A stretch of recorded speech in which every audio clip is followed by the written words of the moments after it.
Good day, I'm Renier Swart and with me is Wally Greenan, our portfolio manager, and he's going to give us an investment update of what's happening in the markets. So the year has started with good investment returns, but also with increased geopolitical tensions.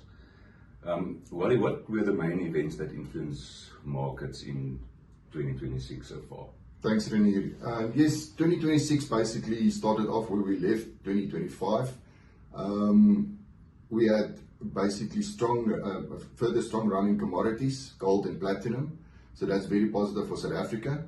And then on the international side, we are seeing uncertainty regarding AI valuations and the impact on earnings going forward. So you're seeing a bit of a rotation out of AI and technology stocks into other stocks. And then more recently, we've now had the event of the US and Israel attacking Iran. That has some impact on oil and gas prices. That will lead to volatility in those two segments, and that can cause a bit of inflation going forward. And then on the local side, we had our budget that was very well received by the market. Thanks, Wally. On that point, the budget, what were the main investment implications for our investors? Yeah, like I said, the market or the budget was very well received by the market. It shows fiscal discipline.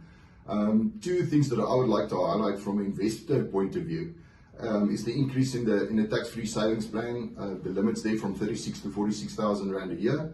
And the other one is the increase in the single discretionary allowance from 1 million to 2 million a year, whereby you can take money offshore. And we would like our investors to look at both of those options. On the tax-free savings plan, if you don't have it already, contact one of our advisors, set up that in a tax-free investment plan.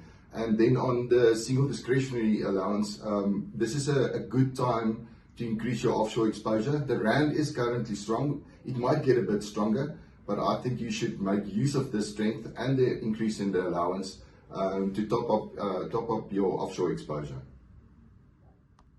Wally, how will you react to the US-Iran conflict in your portfolios? Yeah, we've seen these kinds of conflicts and situations before over the span of the last 20, 30 years. There's been many conflicts like this and events like this. So from our point of view, we usually don't do anything.